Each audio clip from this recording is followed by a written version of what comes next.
여러분 안녕하세요. 반갑습니다. 최고의 전문가를 모시고 심도 있는 의학 이야기를 실시간으로 나누는 메디텔입니다. 오늘은 예고해드린 대로 폐섬유화증에 대한 이야기를 들려드리려고 합니다. 이 분야의 최고 전문가라고 하실 수 있죠. 네, 경희대병원 호흡기내과의 최혜숙 선생님 나오셨어요. 안녕하세요. 네, 안녕하십니까. 반갑습니다, 선생님. 네, 저도 반갑습니다, 네. 선생님. 근데 선생님 죄송한데 초면인데 좀 학생 같으세요. 교수님이라기보다. 머리도 이렇게 딱 뒤로 묶으시고. 네. 굉장히 그 젊다는 이야기는 많이 듣지 않으세요? 당황하시네. 알겠습니다. 자, 그 유튜브 채널은 처음이신가요? 네, 처음입니다. 네. 오늘 귀한 걸음 감사합니다. 자, 여러분도 알고 계시죠? 경희대병원하고 저희 비욘디하고 콜라보로 라이브 방송을 진행하고 있죠. 오늘도 그 시리즈의 일환입니다. 많이 기대해 주시고요. 우리 그 최숙 선생님의 셀프 소개를 좀 요청해 볼까요? 그 선생님은 어떤 분이고, 그리고 호흡기 내과 가운데서도 왜 이렇게 좀 어떻게 보면 좀 드문 질환인데 이 폐섬유화증 여기에 관심을 갖게 되셨는지 여쭐게요. 네. 저는 이제 호흡기내과 전문의가 된 지 지금 12년째 됐고요. 주로 이제 경희의료원에서는 이 특발성 폐섬유화증을 진료하고 있습니다. 제가 사실 특발성 폐섬유화증에 이렇게 집중적으로 보게 된 데는 어떤 개인적인 큰 계기는 없었고요. 사실 흔하지 않은 병이기 때문에 집중적으로 볼 전문적인 의료진이 필요하다 보니까 제가 좀 해보고 싶다 그런 생각도 들었고 또 저희 이제 박명재 과장님께서 네가 좀 책임지고 했으면 좋겠다. 그래서 이제 여러 가지 필요 조건, 요구 조건에 의해서 제가 이제 전담을 하게 됐습니다. 그리고 대한결핵및호흡기학회에는 이 폐섬유화증을 포함한 간질성 폐질환을 연구하는 연구회가 있는데요.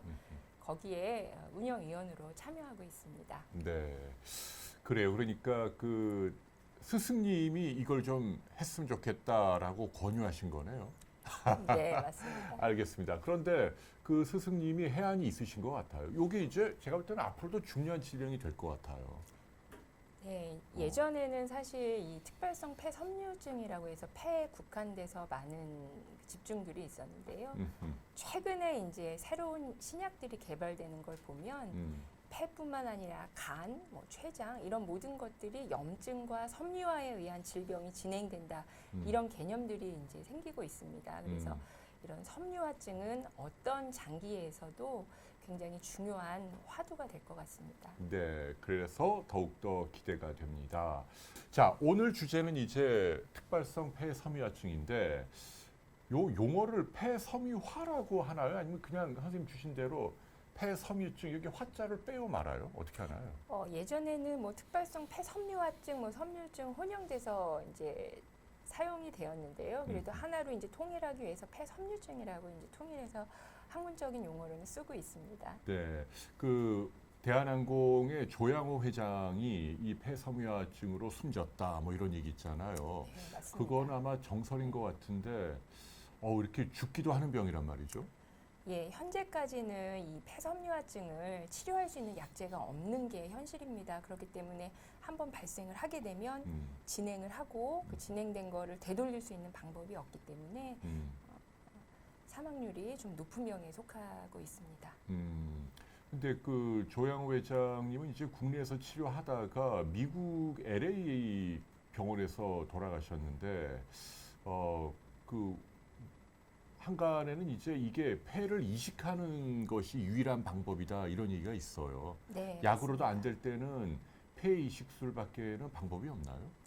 네, 맞습니다. 이제 아. 일단 섬유화가 진행됐다는 건 염증이 있는 상태에서 그게 이제 일반적으로 이제 뭐 딱딱하게 굳는다 이런 표현을 쓰는데요. 그렇게 굳어버린 거를 다시 복귀시킬 수 있는 방법이 없기 때문에 새로운 폐로 이렇게 그 이식하는 방법 외에는 없습니다. 그러니까요. 네. 네.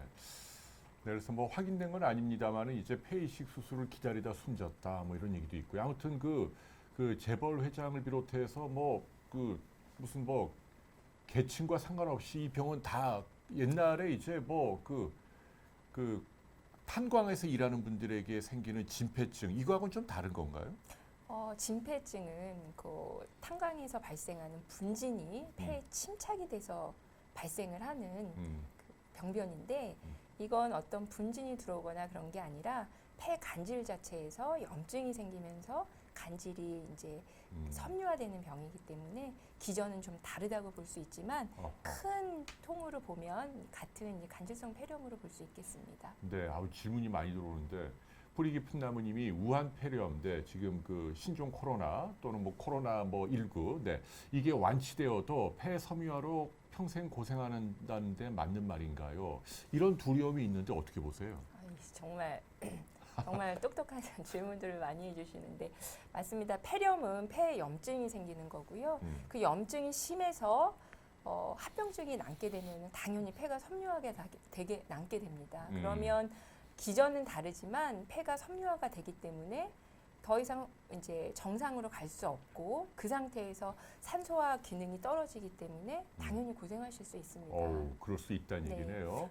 대표적인 얘가 이런 폐렴 후 합병증으로도 섬유화가 올 수 있지만 몇 년 전에 크게 우리나라에 비극을 안겨줬던 그 슬픈 교훈을 줬던 그 가습기 살균제 마찬가지로 그러니까 말이에요. 네, 폐 염증이 생기면 이제 폐 섬유화가 남아서 결국은 숨이 차서 사망할 수까지 있게 되는 병이 되는 거죠. 네, 가습기 살균제로 수백 명이 돌아가셨는데 그 원인이 되는 게 바로 폐섬유화증이 생긴 거다. 네. 상당히 중요한 병이네요. 그러니까 오늘 네, 맞습니다. 지금 유행하는 그 코로나도 관여하고 말이죠.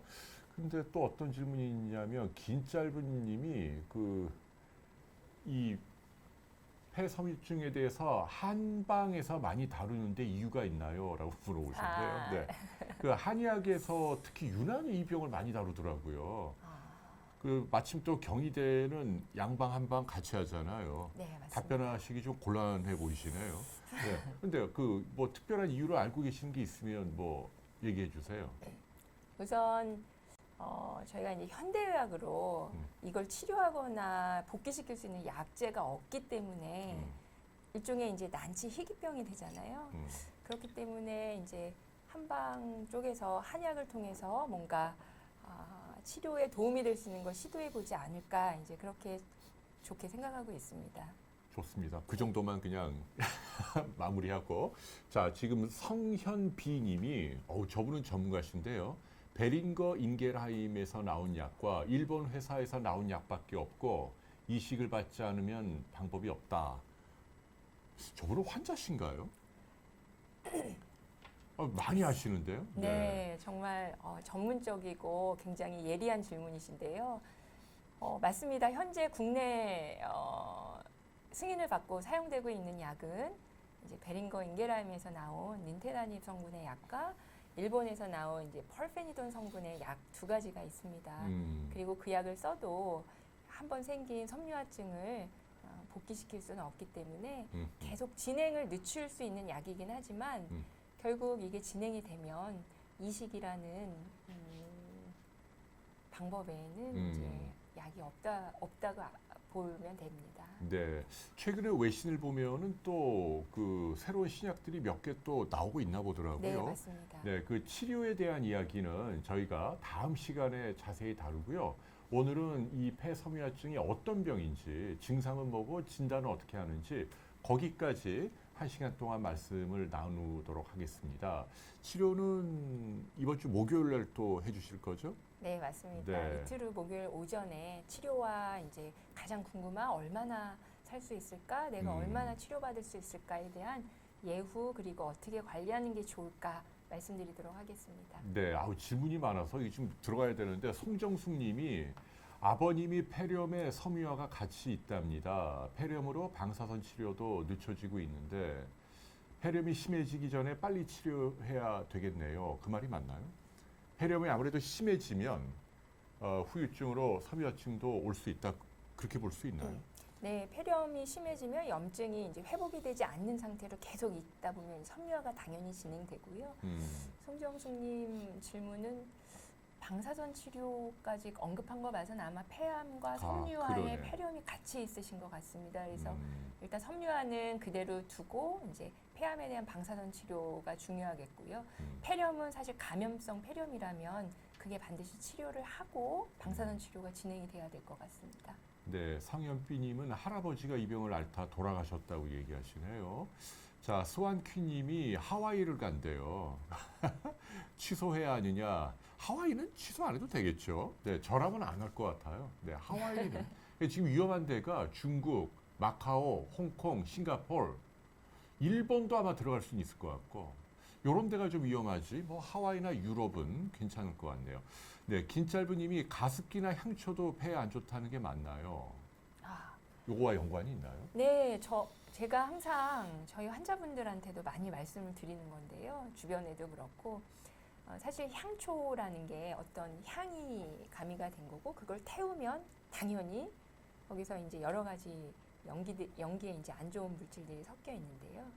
당연히 그걸 우리가 흡입을 하면 안 좋은 게 사실이죠. 맞죠. 네. 특히 이제 방향제 이 성분들은 아무리 천연이라고 하더라도 천연에 천식발작도고 그러잖아요. 아무리 천연이라고 하더라도 외부 물질이기 때문에 폐에 깊숙이 흡입이 되게 되면 염증을 유발할 수 있습니다. 그리고 이제 가습기 같은 경우는 이제 깨끗한 순수한 물만 갖고 하면은 뭐 크게 문제가 없을 걸로 예상이 되는데요.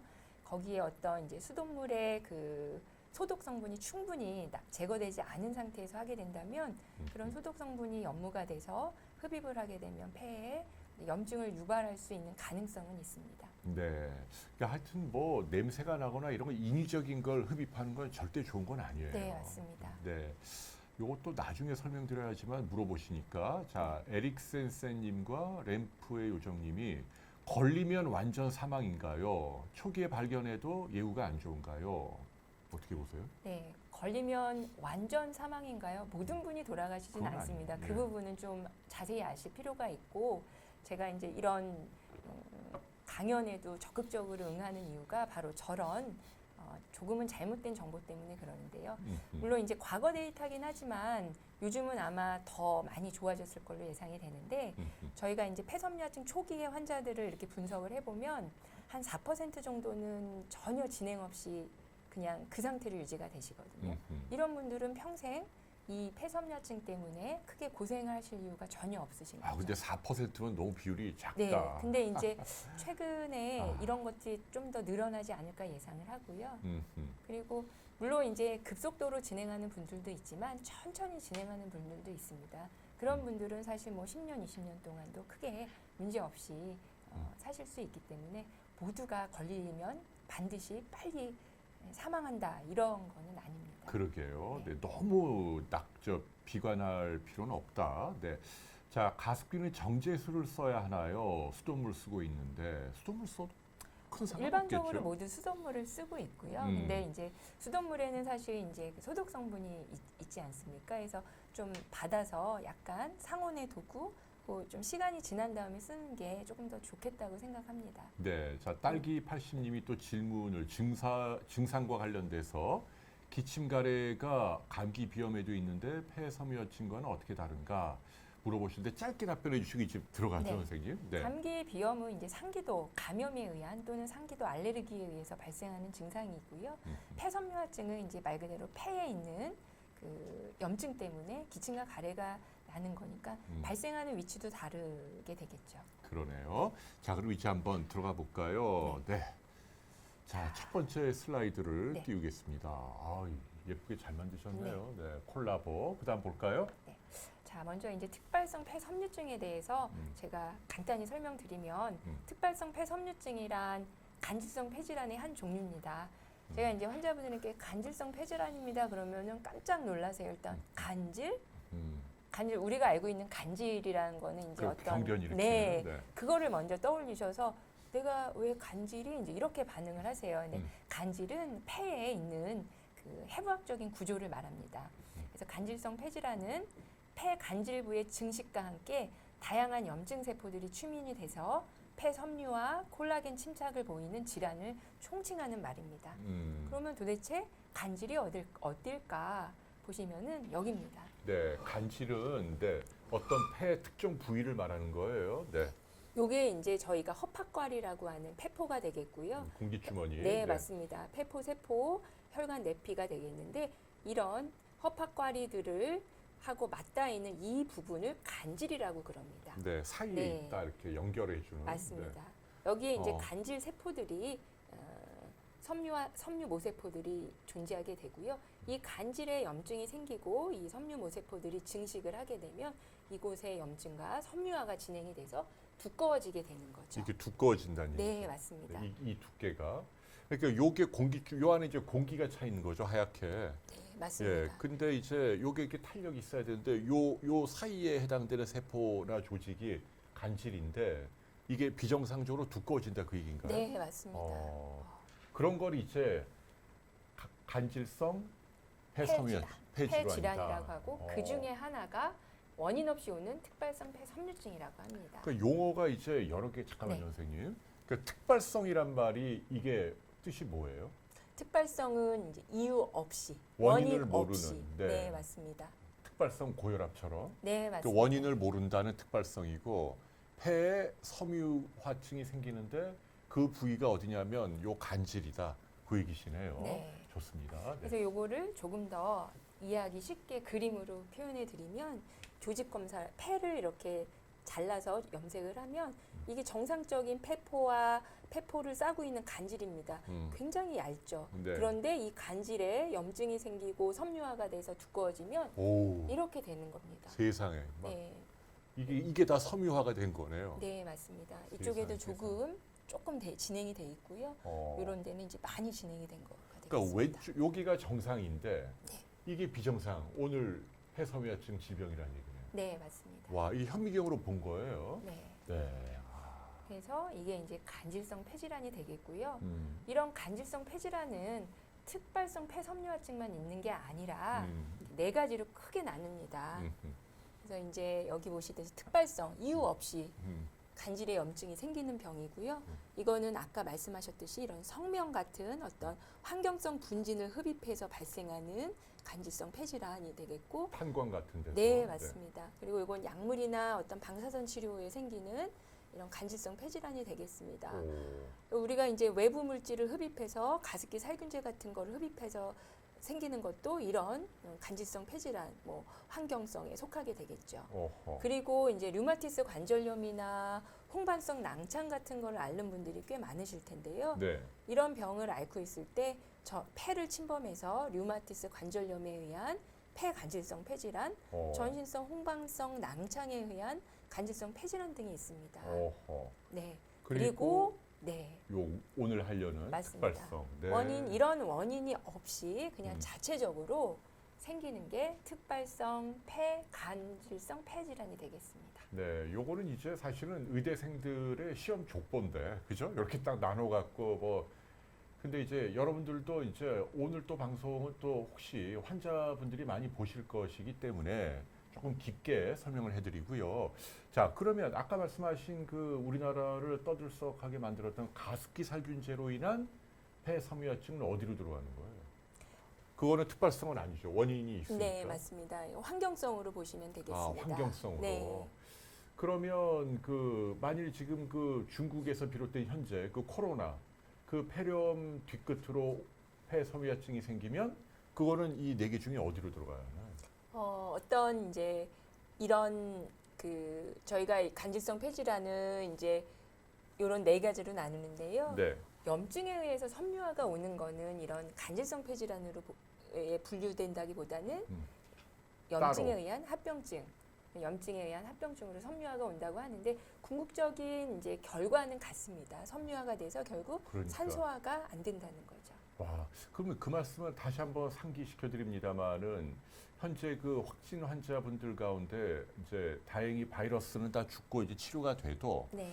어떤 경우에는 심하게 염증을 앓게 되면은 후유증으로 네. 오늘 주제인 이 폐섬유화가 남을 수 있다 그 네. 얘기네요. 그러면 그분들은 숨쉬기도 좀 힘들고 계속 그렇겠네요. 실제로 이제 메르스 때도 네. 여러분들이 이제 고통을 받으셨고 많은 분들이 사망을 하셨고 음. 실제로 이제 그 메르스 바이러스에 의한 그 폐렴이 생기고 그 폐렴의 합병증으로 중환자실에서 인공호흡기를 달고 굉장히 고생하신 분들이 계십니다. 그리고 그런 분들이 폐렴에서 회복이 됐지만 그런 심한 폐렴에 그런 섬유화들이 남아 있어서 그러니까. 운동의 제한을 이제 받을 수 있겠습니다. 아이고 참 걱정이네요. 네, 어쨌거나 이 부분을 오늘 다루려고 한다는 얘기죠. 네, 원인을 맞습니다. 모르는 폐섬유화증. 네. 좋습니다. 그다음 볼까요? 네. 자, 제가 이제 특발성 간질성 폐렴에 대해서 말씀을 드릴 건데요. 좀 전에 보셨던 표에서 이제 네 번째 표가 되겠죠. 네, 특발성 간질성 폐렴은 특발성 폐섬유증 이제 오늘의 주제가 되겠습니다. 네, 요거. 네. 네. 영어로는 이제 IPF라고 그러고요. 네. 그다음에 참 이름이 특발성 비특이성 간질성 폐렴. 아, 복잡하고 어려워. 네. 사실 그래서 저희가 환자들한테 이 말씀 간질성 폐질환입니다. 그 중에 뭡니다. 이렇게 말씀하시면 아하. 다들 이제 갸우뚱 이게 뭐지 이제 이런 표현들을 많이 하세요. 그래서 참 어려운 이제 병명들인데요. 또 있어, 또 네, 있어. 세 번째가 호흡 세기관지형 간질성 폐질환, 네. RBILD라고 표현을 합니다. 아하. 그리고 박리 간질성 폐렴, DRP 네. 이렇게 표현을 하고요. 특발성 귀질화 폐렴, 이제 COP. 이야. 그리고 이제 마지막 여섯 번째 급성 간질성 폐렴.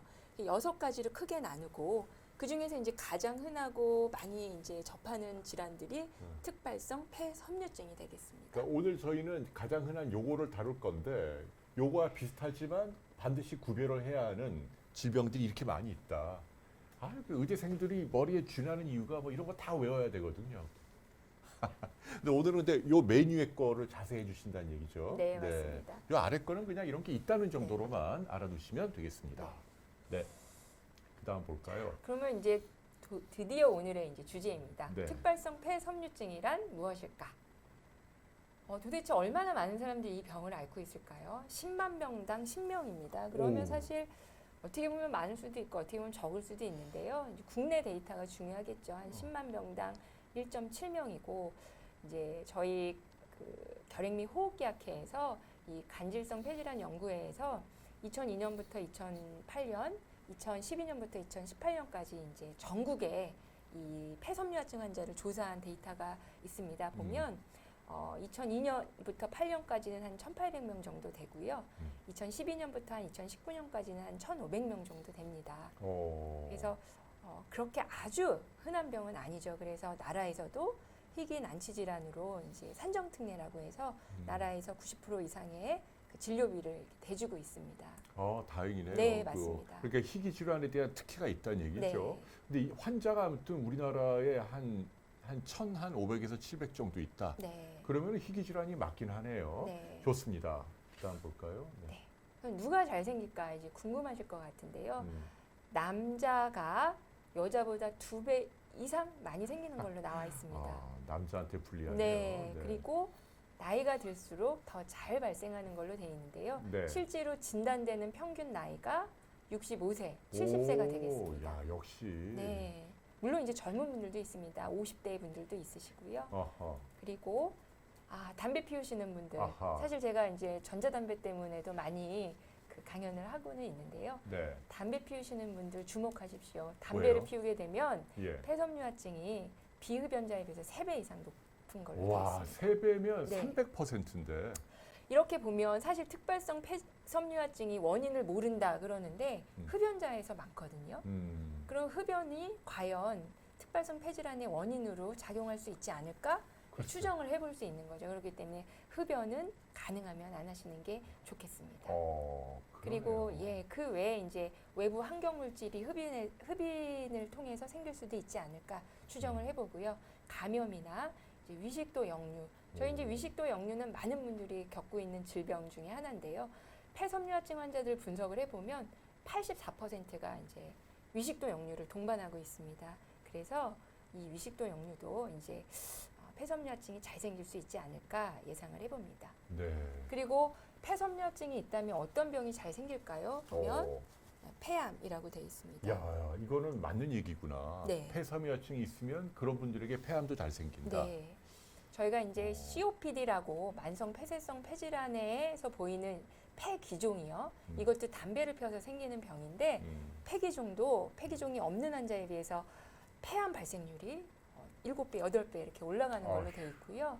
폐섬유화증 같은 경우도 폐섬유화증 환자들을 5년, 10년 추적을 한 국내 데이터를 보면 5년째 폐암 발생률이 15%입니다. 그럼 꽤 10년째, 높은 거네요. 네, 맞습니다. 10년째에는 30%까지 올라가고요. 그러면 10명 가운데 3명에게 폐암이 생긴다. 네, 그렇기 때문에 이 폐섬유화증이 있는 분들은 CT를 보통 6개월에서 1년마다 찍는데요.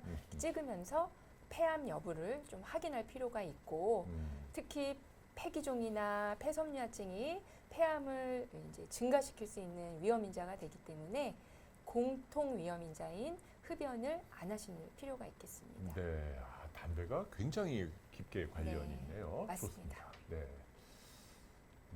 그다음에 자, 그러면 폐섬유증이 생기게 되면 어떤 증상이 있을까? 어떤 증상이 있으면 폐섬유증일 수도 있을까? 이제 고민이 되는데요. 첫 번째가 기침입니다. 아까 처음에 보여드렸던 슬라이드에서 염증이 생기기 때문에 자극이 되니까 기침을 계속 하게 됩니다. 만성 기침이 있고요. 기침. 네, 두 기침의 번째는 특징이 뭐 어떤가요? 계속 나오는 건가요? 아니면 발작적으로 나오는 건가요? 보통 이제 발작적인 이제 천식에서 발작적인 기침을 많이 하는데요. 이런 만성 폐질환에서는 이제 지속적인 기침이 있고요. 물론 어떤 이제 유발 원인에 따라서는 발작적인 기침도 할 수는 있습니다. 그러니까 주로는 계속 지속적인 네, 기침을 한다. 맞습니다. 이제 가래가 동반이 되기도 하지만 가래 없는 이제 마른 마른 기침. 기침을 주로 하기도 합니다. 마른 기침. 네. 그리고 운동 시 호흡곤란이 되겠습니다. 아하. 이제 운동 가만히 있을 때는 괜찮은데요. 내가 움직이거나 어떤 운동을 할 때 숨이 찬 걸 느끼게 되죠. 이걸 이제 운동 시 호흡곤란이라고 이제 표현을 하고요. 세 번째는 조금 이제 생소한 단어일 수 있는데 요거 공공지. 잠깐만 선생님, 요거 좀 퀴즈 하나 내볼게요. 자, 우리 청취자 여러분들께 퀴즈 하나 드릴게요. 곤봉지가 뭘까요? 요거 맞추시는 분께 뭐 선물 하나 드릴게요. 뭐 제가 쓴 책이든 뭐든 제일 먼저 답을 맞추신 분께 선물을 저희가 증정하겠습니다. 자, 곤봉지라는 게 의학 용어죠. 네, 맞습니다. 자, 이게 어려우니까 우리 몸 가운데 어디에서 문제가 생기는 증상일까요? 그걸 맞춰주시면 되겠네요. 머리에서 발끝까지 우리 신체 부위 가운데 곤봉지라고 하는 건 어디에서 생기는 증상일까요? 네, 제일 먼저 맞추시는 분께 선물을 드릴게요. 그러니까 곤봉지가 있으면 이것도 특발성 폐섬유증일 수 있다. 관련이 있다. 네, 의심을 해볼 수 있습니다. 네, 지금 뭐 홍콩 할매님이 코라 그랬는데 코는 아니고요. 네, 네, 바로 답이 나오는데. 우리 저 포치담님이 제일 먼저 맞추셨네요. 이제 재성님 좀 늦었네요. 네, 포치담님 저 주소 주시면 선물 보내드리도록 하겠습니다. 설명해 주세요. 뭔가요, 곤봉지가? 네, 곤봉질환 말씀드리기 전에 증상 하나만 더 말씀드리겠습니다. 흡기 시 수포음이 되겠습니다. 수포음은 뭔가요? 네, 수포음은 폐포가 열렸다 닫혔다, 즉 숨 쉴 때 나는 소리인데 거기 그 소리가 제가 이제 표현을 해보면 빠그락 빠그락 그러니까 이런 소리가 납니다. 그렇게 이렇게 청진기로 듣거나 뭐 할 네, 때 맞습니다. 그런 소리가 들린다는 거죠. 자, 그러면 이제 궁금해하시는 곤봉지를 말씀을 드리겠는데요. 곤봉지란 이제 야. 이겁니다. 이렇게 되는 거. 요건 정상. 네, 여러분들 손을 이렇게 보시면은요, 요런 각도를 보입니다. 그러니까 와서 손톱에서 약간 들어갔다가 손톱이 나오는 180도가 넘지 않는 각도인데요. 그렇죠. 요렇게 딱 꺾이잖아요. 요렇게. 네. 요 턱에서 이렇게. 네. 근데 이제 곤봉지가 있는 분들은 네. 손톱이 위로 붕긋 솟아오르기 때문에 이런 각도, 180도가 넘는 각도를 그렇죠. 보입니다. 꺾이지 않고 아래로 내려오면서 뭉뚱해지는 거죠. 네. 여기 끝이 들려야 되는데 살짝. 네, 요 아래로 내려오잖아요. 옆에서 봤을 때. 맞습니다. 요게 아무튼 제가 이과 대학 다닐 때 폐섬유화증뿐 아니라 다른 병에도 많이 관여한다 그래서 네, 배웠는데 네, 맞습니다. 맞지요? 네, 맞습니다. 근데 이게 왜 생기나요? 이게 숨쉬는 폐하고 이거 무슨 관련이 있는 거죠? 일반적으로 이제 폐암에서도 볼 수 있고요. 폐암도 이런 그렇고. 만성 폐쇄성 폐질환, 이제 네. 만성 호흡부전 있는 분들, 또 폐섬유화증 이런 분들에게 볼 수 있는데 추정하기로는 어떤 이제 산소가 좀 부족하면서 모세혈관이 증식하면서 이렇게 되지 않을까 이제 추정하고 있습니다. 그러니까요. 실제 실제 사진이네. 네, 이게 이제 폐섬유증을 앓고 있는 분의 손톱 사진인데요. 보시면 여러분들의 손톱과 비교하면 손톱이 평평하고 그런데 이분들은 이렇게 봉긋 이렇게 솟아 있습니다. 이런 동그랗게. 모양을 보이고 있죠. 어. 그러면 근데 가끔 이렇게 설명을 드리면 일반 분들이 저도 곰봉지 아닌가요? 이렇게 물어보세요. 근데 곰봉지인지 아닌지를 볼 수 있는 검사법이 있는데요. 바로 이제 이 검사가 되겠습니다. 오, 네. 이 샴노스 창문 테스트라는 검사인데요. 네. 자, 이렇게 해보세요, 여러분들도 네. 한번. 이렇게 손가락을 마주치면 손톱과 손톱 사이에 아주 작은 창문이 보일 겁니다. 그 저도 보여요. 네, 맞습니다. 보이죠, 저? 네. 선생님도 한번 봐봐요. 네, 보이네. 네. 예. 이렇게 해보세요. 요 사이에, 네? 이렇게 틈이 보이잖아. 이렇게 공간이. 이게 정상이라는 얘기죠. 예, 저게 이제 샴노스 창문이란 거고요. 곰봉지가 있는 분들은 이게 사라집니다. 오메. 왜냐하면 이렇게 되네, 이게 이렇게. 봉긋 솟아올르기 때문에 손톱끼리 붙지를 못하고 떨어지기 때문에 이런 샴노스 창문이 사라지게 되는 거죠. 그래서 곰봉지를 테스트할 수 있는 검사법이 되겠습니다. 네, 동주 씨, 요거 따로 모아서 한번 기사 만들어 봅시다. 곰봉지. 네.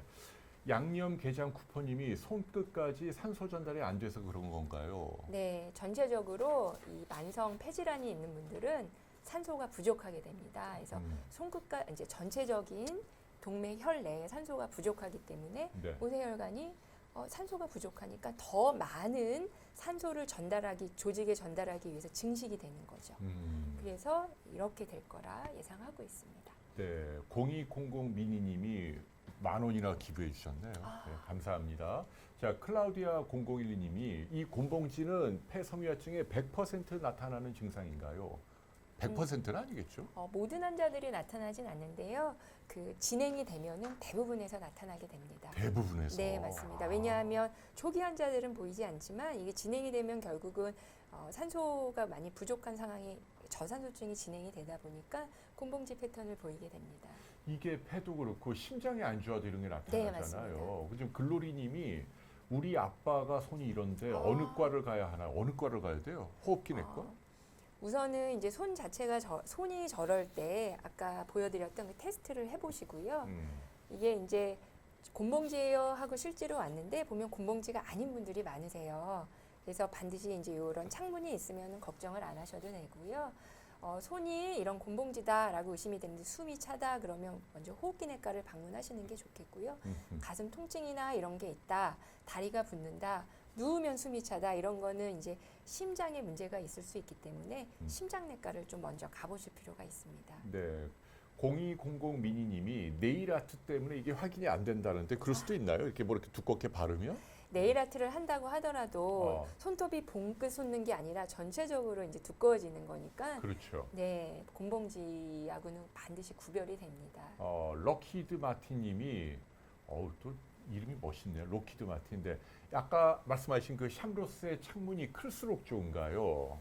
여기 틈이 공간이 크게 뜨면 좋은가요? 물어보시네요. 네, 그렇지는 않습니다. 네, 그거와는 상관이 없다. 네. 글로리님이 산에 가서 살면 좋아하시나요? 공기가 맑으니까 그런 뜻인가요?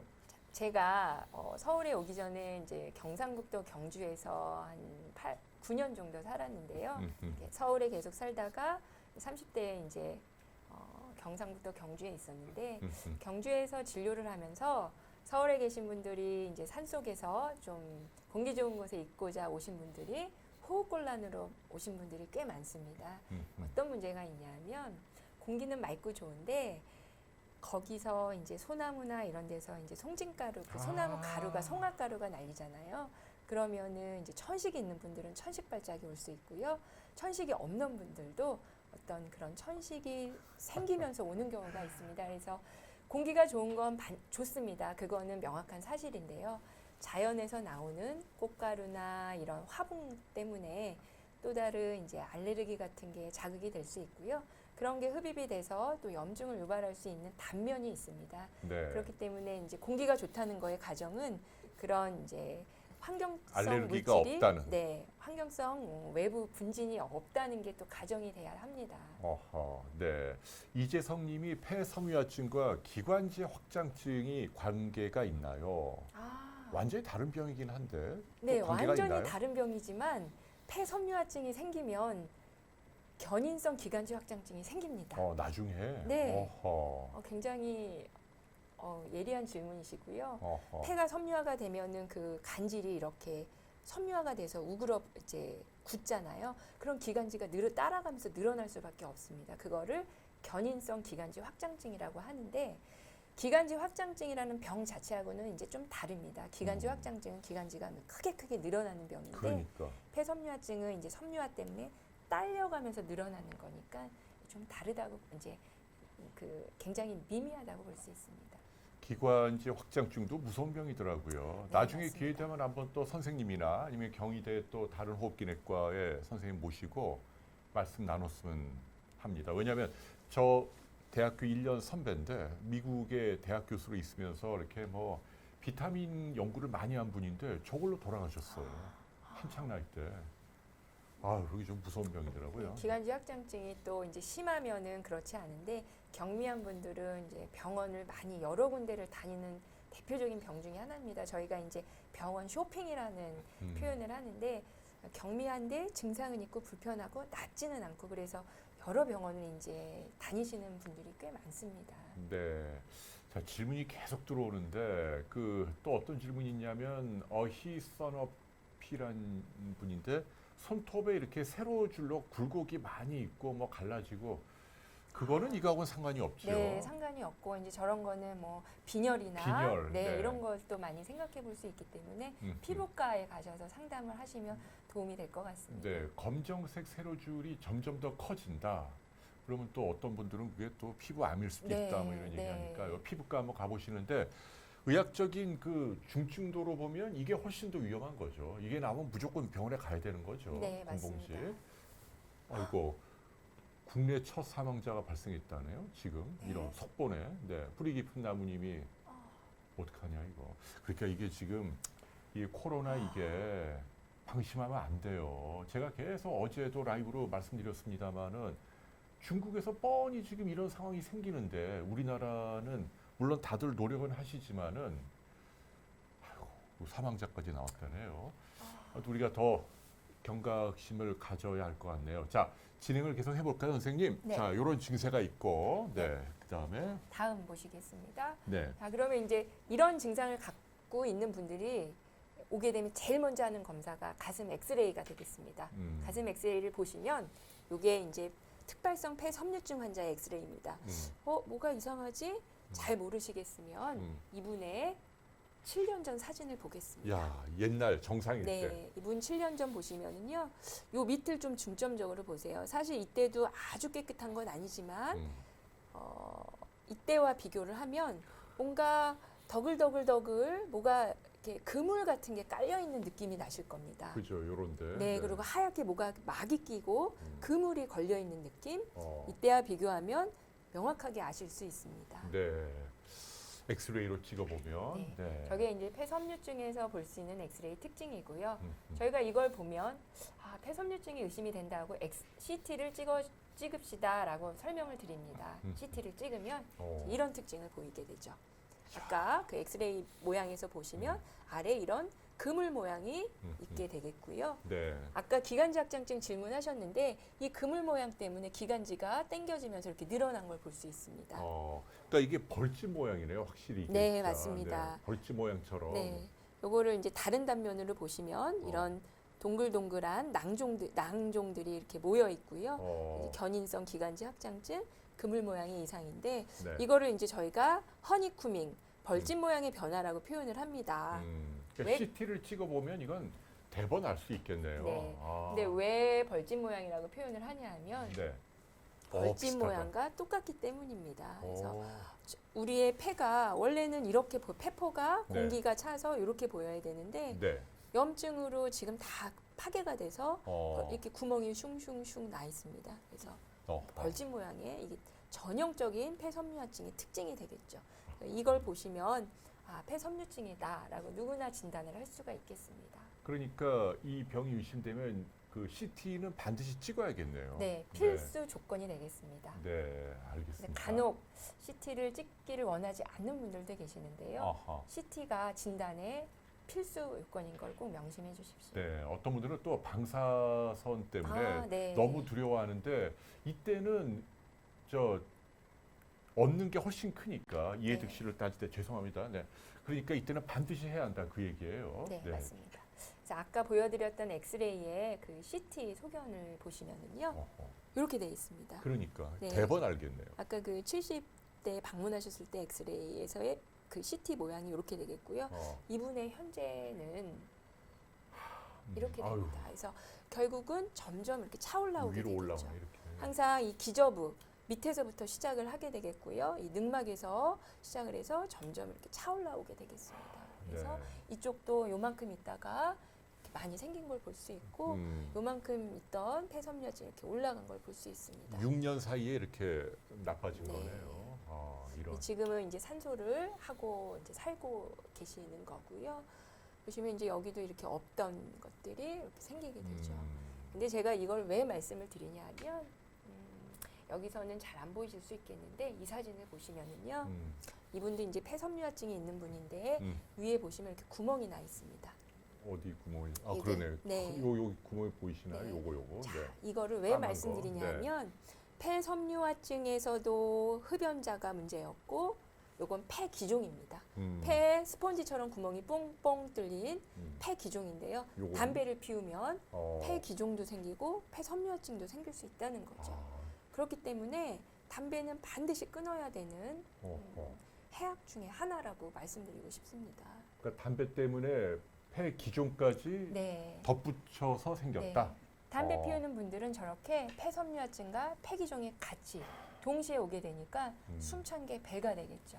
램프 네. 요정님이 CT 촬영의 권고 주기는 얼마나 되나요? 네, 일단 진단 시에는 반드시 찍으셔야 되고요. 평균 한 1년에 한 번 찍으면서 변화를 관찰하는데 중간에 숨이 더 차다, 아니면 어떤 염증이 더 엑스레이에서 더 빨리 진행하는 것 같다. 그러면 뭐 6개월 또는 더 자주 찍을 수도 있습니다. 네, 클라우디아님하고 홍블링님이 이 질환이 유전 가능성도 있나요? 네, 가족력이 많게는 한 20에서 30%까지 꽤 보고되고 있네. 있습니다. 네. 실제로 이제 자매가 같은 병에 걸려서 오시는 분도 계시고요.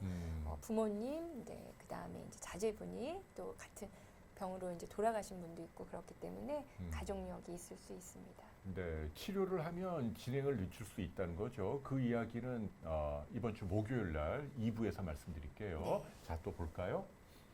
네.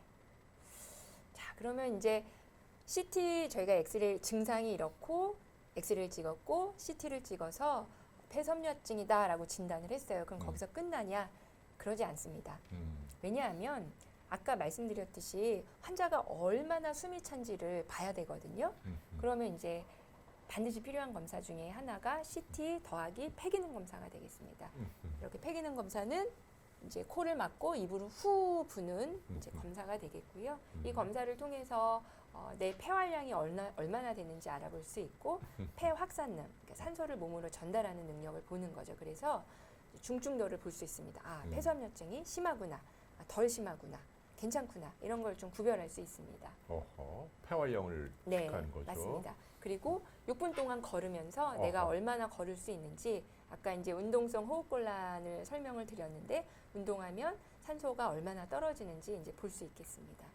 그 COPD 같은 경우 심할 때는 네. 요 바로 앞에 양초도 후 불어서 못 끈다면서요. 맞습니다. 근데 그럼 폐섬유화증도 심해지면 그 정도로 폐활량이 떨어질 수 있나요? 네, 그럼요. 이런.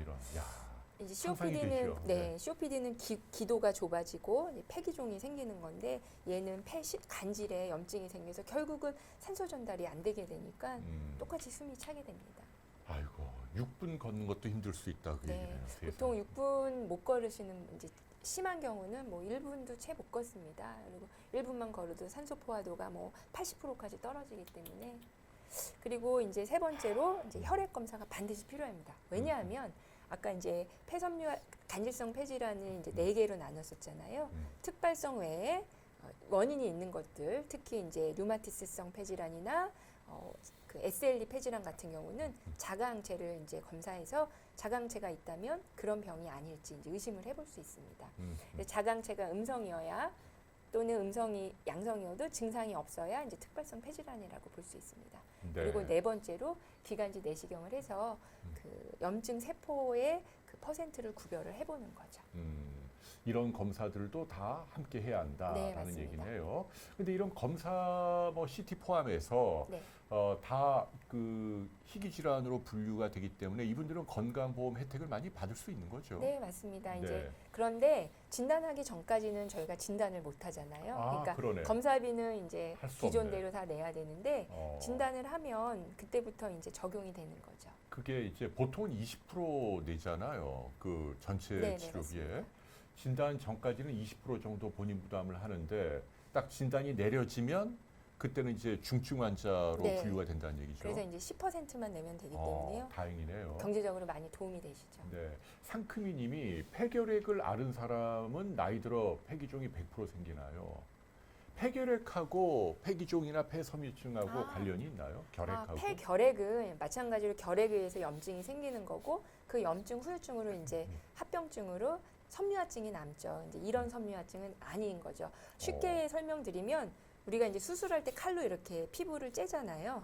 그러면 그게 아물면서 이렇게 스카가 생기잖아요. 폐결핵도 염증이 앓고 나면 그런 스카가 생기는 거죠. 폐렴도 마찬가지고요. 근데 폐기종은 이제 담배를 피워서 폐가 녹는 거죠. 그래서 구멍이 뻥뻥 나는 거고 폐섬유화증은 염증 때문에 구멍이 뻥뻥 나는 거죠. 그러네요. 네, 제르달님 얼마 전 외신에 나온 금연하면 폐 점막 세포가 정상화된다. 뭐 그런 네. 보고가 있더라고요. 네, 이렇게 네. 금연하면 좋겠죠. 이렇게 네. 그 나쁜 돌연변이 유전자가 싹 많이 사라지나 보더라고요. 네. 근데 저게 이제 염증 상태일 때는 뭐 회복이 될 수 있지만 이미 섬유화가 된 경우에는 이제 다시 복귀하기는 좀 어렵다고 그러니까 봅니다. 네. 이 섬유화가 됐다는 얘기는 그 얼마 전에 지방간 할 때도 네, 네. 간에도 이렇게 일단 섬유화가 되면 이거를 돌이키기가 쉽지 않다. 네, 맞습니다. 섬유화라고 하는 건 비가역적인 반응이기 때문에 이거 원상복구는 어렵고 더 진행이 안 되도록 애를 써야 한다. 네. 이렇게. 자, 딸기 80님이 또 전문적인 멘트를 주셨네요.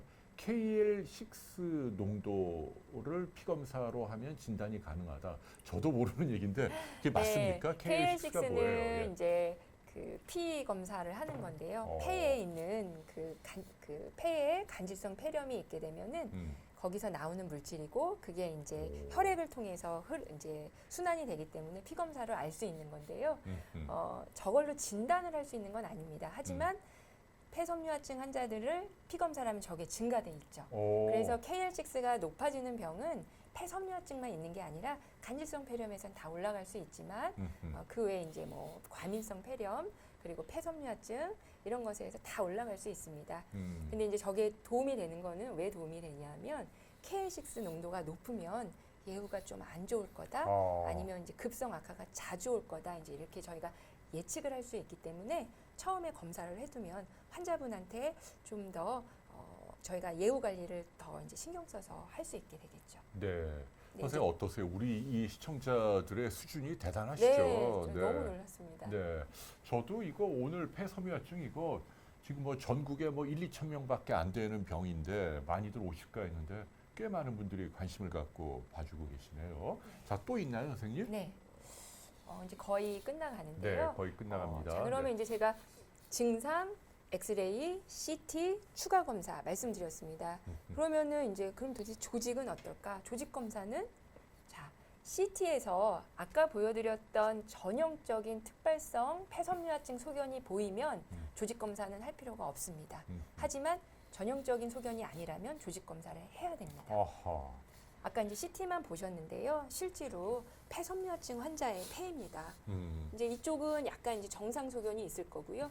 이쪽은 좀 경미한 폐섬유화증이고 이쪽은 이제 심한 폐섬유화증이 되겠습니다. 이게 이제 부검으로 폐를 떼낸 거네요. 네, 그래서 네. 단면을 봤더니 눈으로 네. 보더라도 알겠네요. 세상에. 네. 그리고 요걸 이제 현미경으로 보면 요게 이제 폐섬유화, 아까 보였던 그 벌집 모양의 시스트들입니다. 그리고 여기는 좀 덜 진행이 된 거죠. 아직까지는 조금 구조가 유지가 되고 있고요. 근데 이런 현미경 사진을 어떻게 구하죠? 이게 조직 검사를 뭐 내시경도 아니고 이거는 네. 폐기 때문에 아, 떼기가 이게 쉽지 않을 것 같은데 네. 어떻게 떼나요? 일반적으로는 과거에는 이제 절제하고 여기를 가르고 가르고. 네, 떼냈는데 아유. 요즘은 이제 흉곽경으로 합니다. 그리고 흉곽경을 아. 권고하고 있고요. 네. 흉곽경으로 하면 보통 조직 검사하고 한 3, 4일 정도 이제 관을 삽입하고 네. 보통 한 5일쯤에는 퇴원을 하실 수 있습니다. 네. 근데 이게 치료가 아니고 진단만을 위해서 하는 네, 거잖아요. 맞습니다. 그런데 여기다 이제 흉관을 꽂고 며칠 있어야 되고 폐를 떼니까 네. 일반적인 뭐 유방이나 갑상선에 뭐 이렇게 조직 검사하는 것보다는 환자 부담이 훨씬 큰데요. 네, 맞습니다. 그러니까 딱 제한적으로 하겠네요. 네, 그러니까. 그렇기 때문에 CT에서 명확하면 건거를 굳이 안 할 필요가 합니다. 없고. 네. 아. 하지만 이제 CT에서 명확하지 않으면 제가 아까 이제 6가지 특발성 간질성 폐질환 말씀드렸잖아요. 폐섬유화증은 CT에서 명확하면 조직 검사를 할 필요가 없지만 5개는 사실 CT에서 구별이 안 될 수도 있고 특발성 폐섬유화증 전형적인 CT가 아니면 저희가 진단하기가 어렵습니다.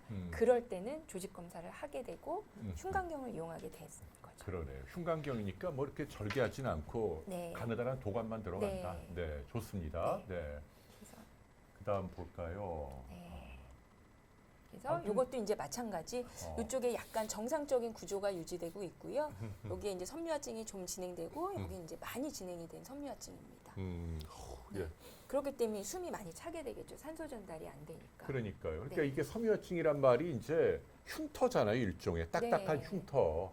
이게 공기 주머니가 부드럽게 이렇게 신축성 있게 늘어났다 줄어들었다 뭐 이래야만 가스 교환을 하는데 이 주변의 간질 부위가 네. 흉터 같은 걸로 딱딱하게 탄력이 떨어지는 네. 두꺼운 반은이 생겼다. 네, 맞습니다. 세상에. 그냥 이제 굳는다는 표현을 아, 일반적으로 좀 굳는다. 하죠. 그렇죠. 예. 굳는다. 그러면 조금 이해하기도 좀 편하고 실제로 이제 보시면 이렇게 딱 굳어 있습니다. 경화가 돼 있으니까요. 그러네요. 좋습니다. 탄성이 없죠. 네, 탄성이 없다. 네. 네. 그래서 이게 아마 마지막 네. 이제 슬라이드가 될 것 같은데요. 네. 제가 이제 오늘 말씀드린 내용이 정리가 되겠습니다. 만성 기침이 있고 이제 진행성의 호흡곤란이 있고 그러면 이제 내가 왜 그러지? 반드시 병원에 가셔서 기본적으로 엑스레이 찍고 엑스레이 이상이 있으면 이제 CT를 찍어 보시는 거죠. 그런데 이제 봤는데 곤봉지가 있다 그러면 정말 저산소증이 있는 거기 때문에 호흡 부전이 있기 때문에 반드시 병원에 가셔야 되고요. 또 하나는 이제 네 번째 증상이 뭐였죠? 기침, 호흡곤란, 호흡곤란, 곤봉지, 네. 수포음. 아, 의사가 수포음. 청진을 하면 일반적으로 숨 쉴 때 나는 이런 소리가 아니라 바그락 바그락 소리가 납니다. 그러니까. 네, 그러면 이제 엑스레이 찍고 이제 CT를 찍게 되죠. 엑스레이가 정상이어도 이런 빠그락 빠그락 수포흡이 들리면 CT를 반드시 찍어볼 필요가 있습니다. 그리고 이제 폐섬유화증, 간질성 폐렴이 있다 그러면 정도가 어느 정도인지 알기 위해서 폐 기능 검사를 하시고 이제 기관지 내시경까지 합니다. 그리고 죄송합니다. 괜찮습니다. 예, 괜찮습니다. 네. 그리고 전화가 이제 왔습니다. 네. CT에서 명확한 폐섬유화증 소견이 아니라면 조직 검사를 통해서 이제 구별을 해볼 필요가 있겠습니다. 그러니까 사실은 요 단계에서 다 끝내주면 제일 좋은데 네, 그렇습니다. 모호할 때는 여기까지 갈 수 있다. 한 20에서 30%의 환자들이 실제로 이제 폐생검으로 진단이 됩니다. 그러니까 10명의 그 폐섬유화증 진단을 받았다면 7명, 8명은 바로 CT에서 진단이 되고요. 2, 3명 정도는 이제 CT에서 명확한 섬유화 소견이 아니기 때문에 수술적으로 흉곽경으로 폐생검을 하게 돼서 이제 진단을 하게 됩니다. 네. 그리고 이제 CT에서 명확한 폐섬유증이 아니라면 이제 폐섬유화증이 아닌 다른 5가지의 이제 특발성 간질성 폐렴을 이제 의심할 수 있고요. 이제 조직에서도 이제 다른 5가지 타입으로 이제 진단을 할 수 있겠습니다. 네. 자, 많은 분들이 그런 얘기를 해요. 그 병원의 의사가 하는 일이 치료 아니냐. 그런데 이제 일반인들은 그렇게 생각합니다만은 이제 병원에 있는 분들에게는 사실은 이 진단이 더 중요할 수 있다. 그래서 내과 의사가 아주 중요하다. 왜냐하면 이 복잡한 과정을 통해서 진단을 정확하게 해야만 사실은 진단이 어려운 거죠. 진단이 되면 교과서적으로 어떤 치료가 도움이 되는지는 다 나와 있으니까 정확하게 진단하는 게 그래서 중요하다. 그래서 환자가 힘들지만 이렇게 어떤 경우는 폐를 찔러서 생검을 할 수도 있다. 그 얘기를 제가 선생님을 대신해서 말씀을 드리고 싶네요. 네, 이렇게까지 이제 선생님이 준비하신 슬라이드네요. 네. 요 다음은 이제 치료 얘기는 네, 이제 다음은 이제 특발성 폐섬유증. 하나 더 저희가 있구나. 이제 진단까지 했으면 네. 치료, 그리고 치료를 하면 도대체 얼마나 건강하게 살 수 있을까? 어떻게 나의 건강을 관리해야 될까? 굉장히 이제 궁금하고 어떻게 보면 이게 메인일 수 있겠습니다. 이 내용은 이제 시간 관계상 내일 뭐예요? 네. 목요일 오전 10시에 다시 이제 어. 충실한 내용으로 갖고 오도록 하겠습니다. 뭐예요? 또 셀프로 충실한 내용이라고. 그 교수님의 유머 감각이 또 있으시네요. 네. 자, 다음 주 목요일 날 또 기대해 주시는데 죄송한데 그때는 제가 선약으로 못 나오고 우리 누가 나오죠? 정진희 PD가 진행하도록 되어 있습니다. 그때 더 멋있는 방송 부탁드리고요. 1호 연예 대상님이 최혜숙 선생님 환자였는데 너무 훌륭한 선생님이세요. 하트를 뿅뿅뿅. 아는 분이세요? 너무 부끄럽고 네. 사실은 제가 이제 간질성 폐질환을 전담해서 보고는 있는데요. 환자분들한테 이렇게 설명을 드릴 수 있는 시간적 여유가 없습니다. 그래서 사실은 굉장히 이제 마음속에 그런 그러니까 죄책감을 좀 갖고 있고요. 이런 방송이 좀 많아졌으면 좋겠고 진료실에서 충분한 설명 못 드렸는데 또 좋게 봐주셔서 죄송하고 감사합니다. 그 어쩔 수 없어요. 왜냐하면 지금 대학병원에 환자들이 밀려오는데 어떻게 다 설명을 할 수가 없잖아요. 그래서 선생님 앞으로 어떻게 하시면 될 것 같아요? 힌트를 제가 드릴게요. 환자분께 그 유튜브에 가서 내 이름 쳐봐. 그러면 홍해거라고 이게 해놓은 거 1시간짜리 2개 올라갈 테니 그걸 좀 보세요. 그러시면 선생님이 입이 안 아프셔도 될 것 같네요. 근데 아무튼 안타까워요. 왜냐하면 환자들은 많이 알고 싶은데 선생님들은 설명할 시간이 없고, 네, 그런 점에서 오늘 방송은 도움이 되네요. 네, 이탄도 딸기 80님, 또 박수유님, 네, 기대해 주신다고 하셨네요. 상크미님이 설명이 쉽고 좋아서 감사하다. 그렇게 또 선생님 칭찬해 주시고, 수환퀴님이 귀에 쏙쏙 들어온다고 말씀해 주시고, 너무너무 고마워요. 아무튼, 네. 해보시니까 어때요? 이제 시간이 다 됐습니다만은. 개인적으로 이제 쉽게 설명할 수 있는 기회가 생기고 여러분들이 이제 궁금하면 찾아볼 수 있는 프로그램이 있어서 굉장히 좋은 프로그램이라고 생각합니다. 부탁이 있는데요. 두 가지입니다. 하나는 이제 이 영상에 댓글이 달릴지 몰라요. 이제 오늘 라이브 말고도 한 달 있다, 2달 있다 환자나 가족분들이 이런 게 궁금하다 달면 저희가 그걸 이렇게 오려갖고 선생님께 좀 보내면 바쁘시겠지만 한 2-3줄만이라도 답을 주시면 저희에게 아주 감사하겠고요. 또 하나는요. 혹시 이 방송을 보고 폐섬유증 환자인데 그 선생님 외래로 찾아가면 좀 친절하게 좀 잘 봐주시면 뭐 차별하라는 얘기는 아니고 뭐 이렇게 마음이라도 따뜻하게 좀 잘해주시면 감사하겠습니다. 네, 알겠습니다. 네. 이 방송을 하면 이런 강의를 하다 보면 저도 스스로 항상 반성을 또 하게 되거든요. 또 조금씩 발전하는 폐섬유증을 진료하는 의사가 되도록 하겠습니다. 선생님 진짜 짱이에요. 네, 그 지금 우리 최숙 선생님, 네, 경희대학교 호흡기내과 교수님이죠. 폐섬유증을 전문으로 치료하고 계십니다. 여러분들 혹시 주변에 환자나 가족이 있다면 우리 선생님 기억하시면 좋을 것 같네요. 자, 오늘은 이제 진단까지 살펴봤고 목요일 날 또 2탄으로 치료를 자세히 안내해 드리도록 하겠습니다. 자, 30분 있다가 4시에는요. 집사람이 등장하죠. 에스터쇼 라이브로 진행을 합니다. 본인이 또 이번에 파리에 광고 촬영 다녀왔는데 자랑할 사진들이 많다 그러네요. 네, 에스터쇼는 비욘드에서 좀 추방해야 될 것 같아요. 이거 의학 얘기를 해야 하는데 자꾸 본인이 연예인 흉내를 내는 것 같아서 제가 이거 직권으로 자르든지 근데 시청자가 왕이니까 에스터쇼가 인기가 홍쇼보다 더 좋더라고요. 이상하게. 네, 아무튼 여러분들이 원하신다면 존중해야죠. 네, 선생님 저 너무너무 감사하고요. 또 경희대 병원까지 또 가셔야 되나요 이제? 네. 아이고 먼 길인데. 네. 네, 그래도 너무너무 감사했고 2부에서도 목요일이죠. 좋은 방송 부탁드릴게요. 감사합니다, 선생님. 네, 감사합니다. 감사합니다.